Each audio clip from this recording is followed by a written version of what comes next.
नमस्कार, मैं अर्चना गुप्ता आप सभी का न्यूज वन इंडिया में बहुत स्वागत करती हूं। उत्तर प्रदेश में खालिस्तानी आतंकियों के खिलाफ पुलिस की बड़ी कार्रवाई में एनकाउंटर में आतंकी ढेर हुए। इस एनकाउंटर के बाद खालिस्तानी समर्थक गुरपतवंत सिंह पन्नू ने सनसनीखेज बयान देते हुए महाकुंभ में बदला लेने की धमकी दी है। पन्नू ने धमकी भरा एक वीडियो जारी किया जिसमें उसने उत्तर प्रदेश सरकार और पुलिस को खुली चुनौती दी है। सरकार ने इस धमकी को गंभीरता से लेते हुए सुरक्षा व्यवस्था के चाक चौबंद इंतजामात करने के निर्देश दे दिए हैं। ये बयान पन्नू की बौखलाहट को दर्शाता है। पुलिस और खुफिया एजेंसियां इस धमकी के बाद हाई अलर्ट पर नजर आ रही हैं।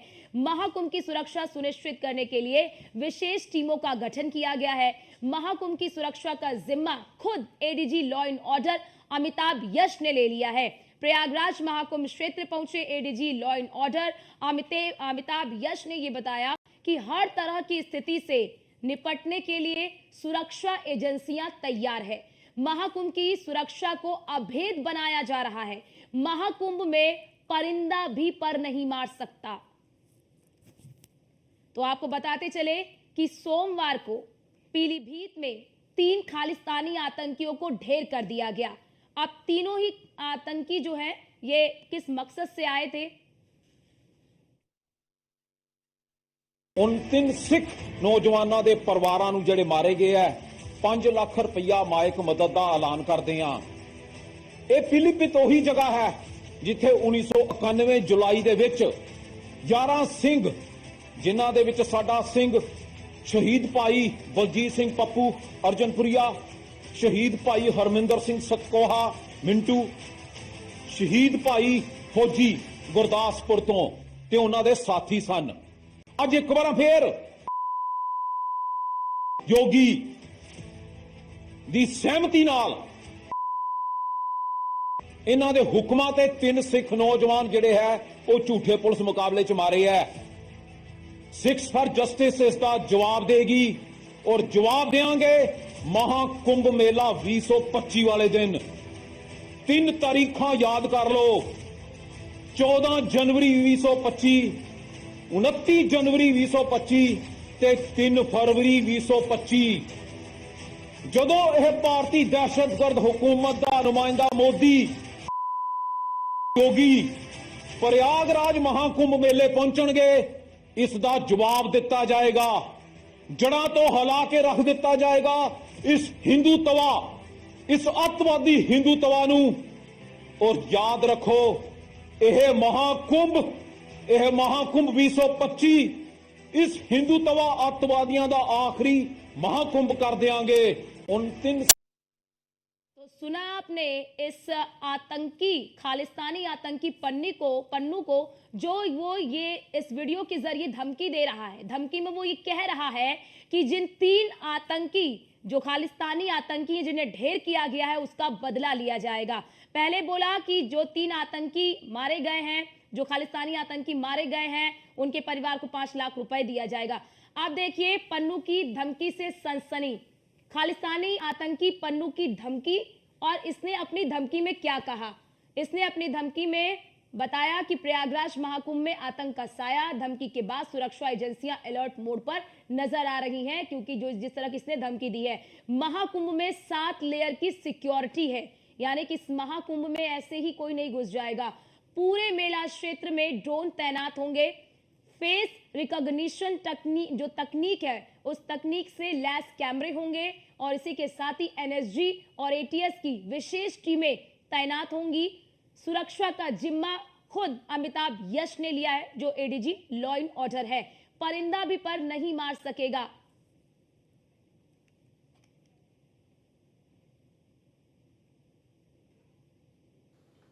और हमारे साथ हमारे 2 संवाददाता इस वक्त जुड़ चुके हैं। हमारे साथ हमारे संवाददाता एसके वाजपेयी हमारे साथ जुड़ चुके हैं और इसी के साथ ही पीलीभीत से भी हमारे साथ हमारे संवाददाता जुड़ चुके हैं। लेकिन सबसे पहले मैं एसके आपके पास आना चाहती हूं कि जिस तरह से ये जो खालिस्तानी आतंकी है पन्नू, इसने जो धमकी दी है, इस धमकी के बाद से किस तरह से सुरक्षा व्यवस्था को लेकर पुलिस प्रशासन अलर्ट मोड पर नजर आ रही है?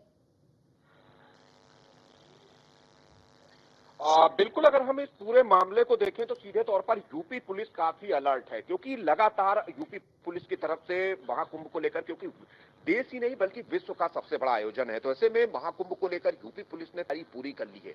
बड़े पैमाने पर पीपीएस और आईपीएस अफसरों की ड्यूटी लगाई गई है, जो विभिन्न इंटेलिजेंस एजेंसियां हैं, जिसमें प्रदेश से लेकर केंद्र की एजेंसियां शामिल हैं, वो लगातार इस पूरे आयोजन को लेकर हर मूवमेंट पर नजर रख रही हैं। हालांकि हर जगह सीसीटीवी कैमराज हैं और बड़े पैमाने पर अलग अलग लेयर पर चेकिंग की व्यवस्था की गई है।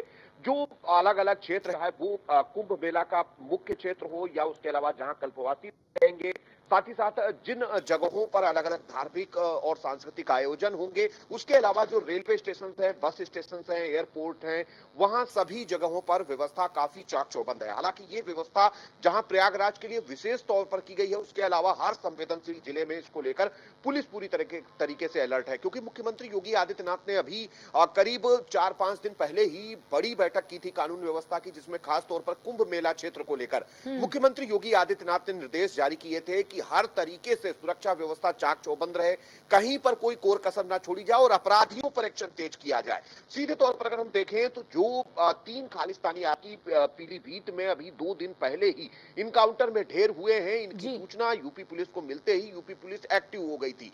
वजह है कि उनके पास AK-47 जैसे घातक हथियार थे और सीधे तौर पर यूपी में इन सारी चीजों को लेकर यूपी पुलिस काफी सतर्क है, चाहे वो एटीएस हो, एसटीएफ हो, उसके अलावा एसएसएफ जैसी जो उत्तर प्रदेश सरकार की एजेंसियां हैं, वो लगातार इस पूरे आयोजन को लेकर खासा रख रही हैं। हालांकि सोशल मीडिया से लेकर जो फील्ड तक इनपुट्स हैं या जो मुखबिरों का जाल है, वो लगातार इन सारी चीजों को लेकर पूरी निगाह रखे हुए है। जिस तरीके से ये धमकी आई है, इस धमकी के बावजूद यूपी पुलिस की तैयारियां पूरी हैं, क्योंकि उत्तर प्रदेश के एडीजी लॉ एंड ऑर्डर अभी कल ही कुंभ मेला क्षेत्र पहुंचे थे। वहां पर उन्होंने पुलिस व्यवस्थाओं का जायजा लिया था, किस तरीके से पुलिस लगातार जो अपने अत्याधुनिक उपकरण हैं वो उनको वहां पर तैनात कर रही है। बड़े पैमाने पर ड्रोन्स की तैनाती की गई है और एंटी ड्रोन, जो कि उत्तर प्रदेश सरकार या यूपी पुलिस से ऑथराइज्ड नहीं होंगे, ऐसे ड्रोन भी कोई वहां नहीं उड़ा सकेगा। बिल्कुल बिल्कुल, और ऐसा माना जाए फिर एसके, ये माना जाए कि अब शासन और प्रशासन दोनों की बड़ी जिम्मेदारी और बड़ी चुनौती ये है कि इस महाकुंभ को दिव्य और भव्य बनाने से ज्यादा सुरक्षित महाकुंभ बनाया जाए। आप हमारे साथ बने रहिए। अमित मिश्रा भी हमारे साथ जुड़ चुके हैं पीलीभीत से।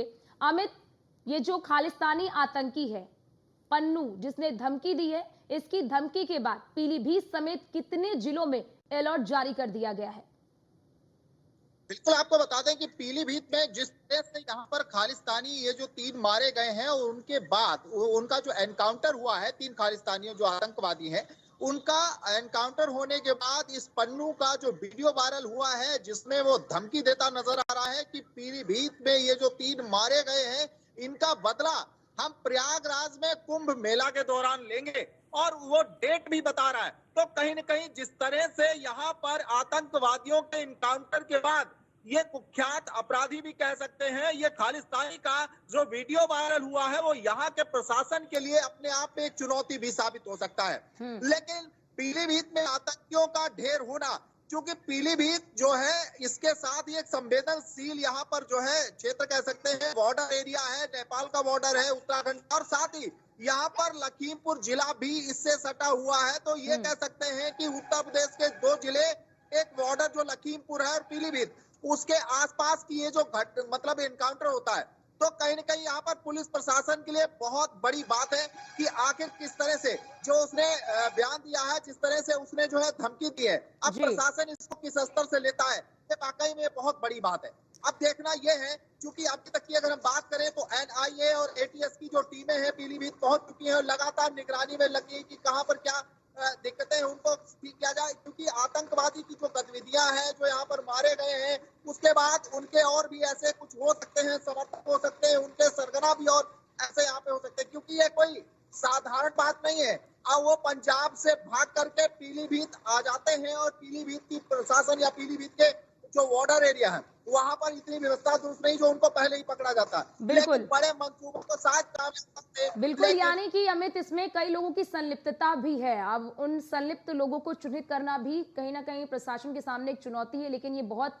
बड़ी बात भी हो जाती है कि उन लोगों को चिन्हित किया जाए कि आखिरकार किसकी मदद से ये पीलीभीत में घुसे हैं। आपके पास लौटते हैं एसके यहाँ पर एक बड़ी चीज यहाँ पर ये भी सामने आती है, क्योंकि कुंभ, महाकुंभ जो 12 साल में एक बार लग रहा है, पूरी दुनिया की नजर इस पर रहने वाली है, पूरी दुनिया का सबसे बड़ा ये धार्मिक आयोजन है। क्या ऐसे में ये भी माना जाए कि प्रयागराज में होने वाले कुंभ को निशाना बनाने के पीछे क्या वजह पन्नू की नजर आ रही है? क्या वो संदेश देना चाहता है? और साफ तौर पर 3 जो राजसी स्नान होने वाले हैं, 3 राजसी स्नान के उसने डेट बताया है कि इस डेट पर होने वाला है। ऐसे में क्या एक पॉपुलैरिटी गेन, क्योंकि देखिए इससे पहले भी पन्नू ने धमकी दी थी, राम मंदिर को उड़ाने की धमकी दी थी। हालांकि प्रशासन को इसे बहुत ही सीरियस लेने की जरूरत है और प्रशासन ले भी रही, लेकिन क्या लग रहा है कि इस तरह से महाकुंभ को टारगेट करना, इसके पीछे क्या वजह नजर आ रही है?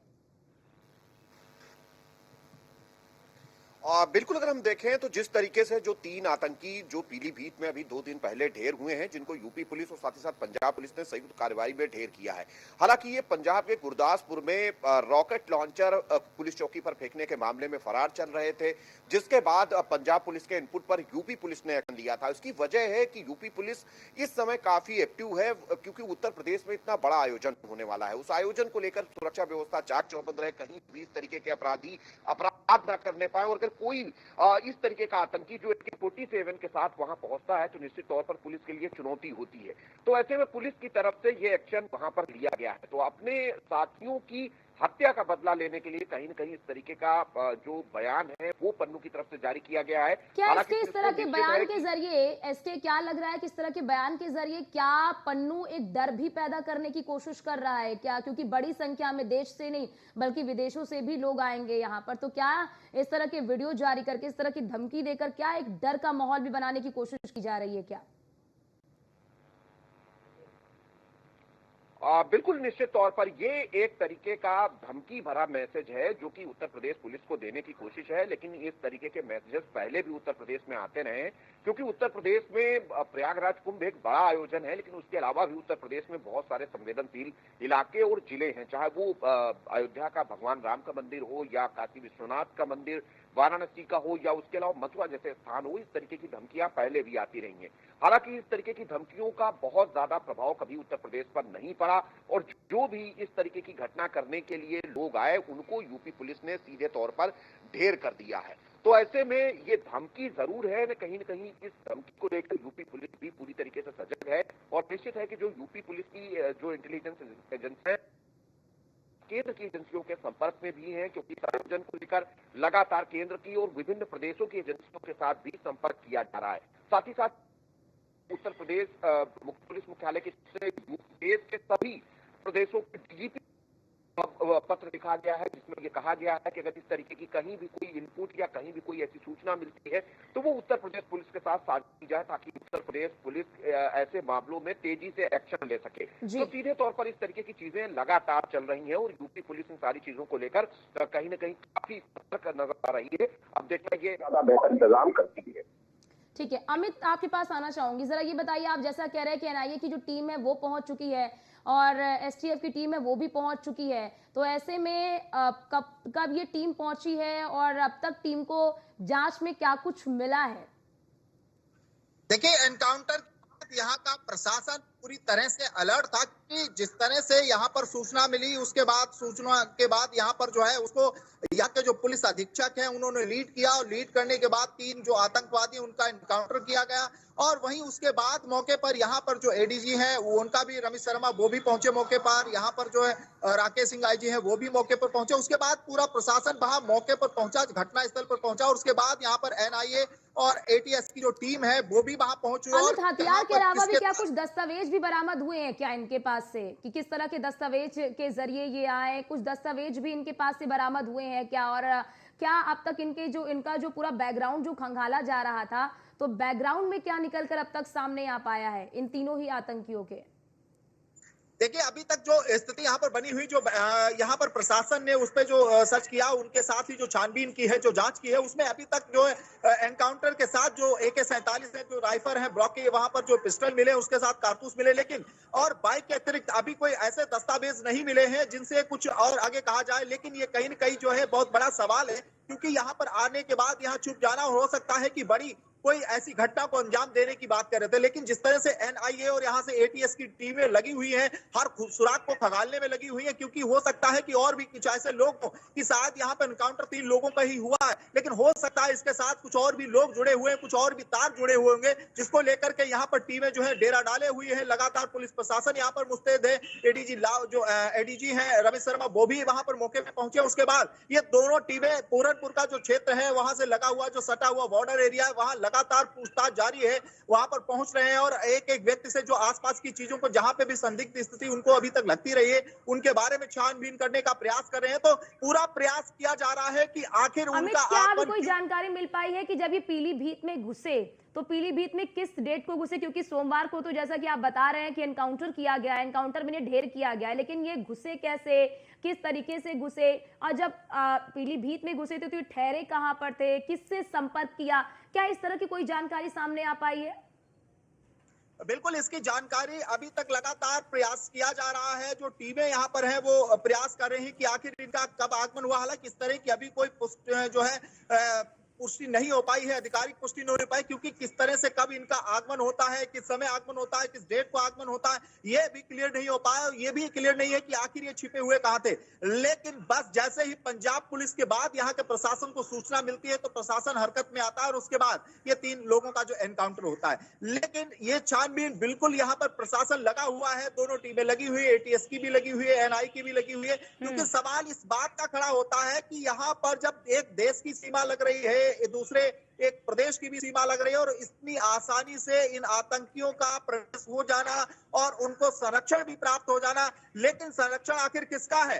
किन लोगों के सानिध्य में यहाँ पर ये छिपे, किन लोगों के संपर्क में आकर के इन्होंने पीलीभीत में छिपने के लिए डेरा डाला, ये तमाम सवाल खड़े होते हैं। क्योंकि इससे पहले भी यहाँ कुछ, ये पहली बार ऐसा नहीं हुआ, क्योंकि यहाँ का जो तराई क्षेत्र है वहाँ अधिकतर इस तरह की भी घटनाएं होती रही है। इससे 34 साल पहले भी एनकाउंटर हुआ, उसके बाद अब ये फिर से सोमवार को एनकाउंटर हुआ। तो सवाल अभी जस का तस है कि आखिर ये इनका आगमन क्यों हुआ, कहाँ छिपे, किन लोगों के जो है यहाँ पर इन्होंने शरण ली, किन लोगों ने इनकी सहायता की, ये तमाम सवाल अभी जहन में है। लेकिन जिस तरह से यहाँ की टीमें, यहाँ का प्रशासन, एटीएस और एनआईए जुटी हुई है, बहुत जल्द ये मामला, ये पर्दा साफ होने वाला है कि आखिर इनको शरण किसने दी, कब आए, इन तमाम चीजों का खुलासा जल्द ही होने की उम्मीद जताई जा रही है। अर्चना, एसके आपके पास आना चाहूंगी, क्योंकि पन्नू ने अपने बयान में मुख्यमंत्री योगी आदित्यनाथ का भी नाम लिया, पंजाब के जो सीएम है उनका नाम भी लिया। अब ऐसे में अगर बात कर ले लखनऊ की, तो लखनऊ की निगाहें इस पर किस तरह से बनी हुई है एसके? और जरा ये भी बताइए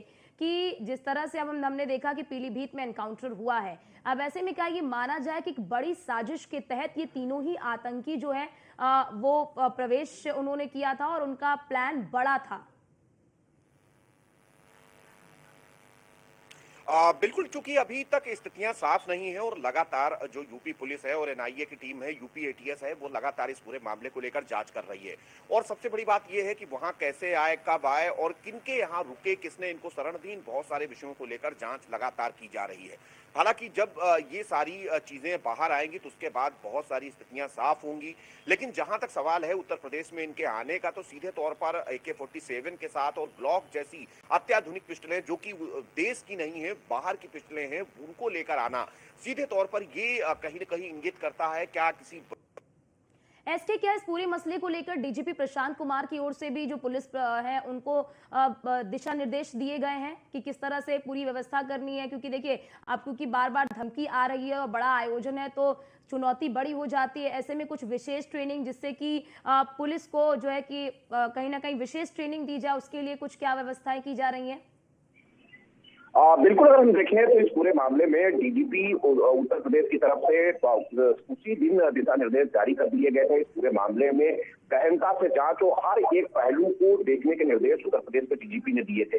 हालांकि इसके बाद ही उत्तर प्रदेश के डीजीपी ने इस पूरे मामले को लेकर प्रेस कॉन्फ्रेंस भी की थी, जिसमें उन्होंने जानकारी दी थी कि किस तरीके से पंजाब पुलिस ने इनपुट दिया, जिसके बाद यूपी पुलिस और पंजाब पुलिस ने मिलकर संयुक्त कार्रवाई में इन तीनों आतंकियों को ढेर कर दिया है। हालांकि इस पूरे मामले में क्या कुछ बरामदगी हुई है ये भी बताया था। साथ ही साथ बाकी चीजों को लेकर भी लगातार यूपी पुलिस अपने कार्रवाई को आगे बढ़ा रही है, ऐसा डीजीपी ने जानकारी दी थी। और सीधे तौर पर यूपी पुलिस की तरफ से हर उस पहलू की जांच की जा रही है, हर उस ट्रैक की जांच की जा रही है जिधर से ये आए और कहां रुके, क्या कुछ किया, इन सारी चीजों को लेकर भी यूपी पुलिस पूरी तरीके से अपनी निगाह बनाए हुए। और निश्चित तौर पर प्रदेश से लेकर देश तक की एजेंसियां लगातार इस पूरे मामले को काफी गंभीरता से देख रही हैं और उत्तर प्रदेश जहां इस तरीके की घटनाएं पहले कभी नहीं हुई है, वहां पर इस तरीके की घटनाओं के बाद यूपी पुलिस पूरी तरीके से एक्टिव है। अब देखना यह है कि इसके बाद क्या कुछ एक्शन उत्तर प्रदेश पुलिस लेती है और क्या कुछ इसमें और चीजें निकलकर सामने आती हैं, जिसके बाद तस्वीर साफ हो कि आखिर ये लोग कहां से आए थे, क्या वजह थी और किस चीज को टारगेट करके ये यहाँ पर पहुंच रहे थे। और यहाँ पर अब बड़ी बात देखिए इसकी ये भी हो जाती है क्योंकि ये जो पन्नू है ये अमेरिका में बैठा हुआ है और अमेरिका से बैठकर ये इस तरह की जो गीदड़ धमकी है या फिर इस तरह की जो धमकी भरे वीडियोस है ये वहां से कहीं ना कहीं जारी करता है। ऐसे में अब क्या लग रहा है कि अब समय आ गया है क्योंकि इससे पहले भी कई बार पन्नू ने धमकी दी। ऐसे में क्या लगता है कि अब इसमें जो अमेरिका की सरकार है उन्हें भी एक एक्शन लेने की जरूरत महसूस होनी चाहिए, फिर उन्हें भी एक्शन लेने की जरूरत है क्योंकि लगातार इस तरह के जो वीडियोस, जो धमकी भरे वीडियोस जारी किए जा रहे हैं ये कहीं ना कहीं सवालिया निशान खड़े कर रहे हैं। बिल्कुल निश्चित तौर पर, क्योंकि अगर हम देखें तो इस पूरे मामले को लेकर चूंकि एनआईए भी जांच कर रही है तो निश्चित तौर पर देश की सरकार इस पूरे मामले पर गंभीर है और उम्मीद है जल्द कूटनीतिक तौर पर जो ये वीडियो जारी हुआ है उसको लेकर विदेश स्तर पर जो विदेश मंत्रालय है इस पूरे मामले को लेकर बात अपनी रखेगा ताकि इस पूरे मामले पर कहीं न कहीं जो भी वैधानिक कार्रवाई है उसको आगे बढ़ाया जा सके। हालांकि उत्तर प्रदेश और देश में इसका क्या कुछ नेटवर्क है उसको लेकर एजेंसियां लगातार काम कर रही हैं। इस पूरे नेटवर्क को ध्वस्त करने के लिए लगातार एजेंसियों की तरफ से एक्शन लिए जा रहे हैं और सबसे बड़ी बात यही है कि तीनों के बारे में जानकारी होते ही यूपी पुलिस और पंजाब पुलिस ने उनको ढेर कर दिया है। मतलब बिल्कुल साफ है कि लगातार इस पूरे मामले को लेकर पुलिस काफी सख्त है और लगातार इस मामले में हर एक तय को खोजने की कोशिश लगातार उत्तर प्रदेश पुलिस की तरफ से की जा रही है। ठीक है, बहुत शुक्रिया इसके आपका भी, अमित आपका भी हमारे साथ जुड़ने के लिए और ये महत्वपूर्ण जानकारी हमारे दर्शकों तक साझा करने के लिए। खालिस्तानी आतंकी पन्नू की धमकी के बाद पुलिस प्रशासन अलर्ट मोड पर नजर आ रही है। ADG law and order Amitabh Yash खुद प्रयागराज पहुंचे, वहां पर सुरक्षा व्यवस्था का जायजा लिया और जो व्यवस्थाएं वहां पर की गई थी उन व्यवस्थाओं से वो संतुष्ट नजर आए। फिलहाल के लिए इस बुलेटिन में इतना ही। बाकी देश और दुनिया की तमाम खबरों को देखने के लिए आप बने रहिए न्यूज़ 1 इंडिया के साथ।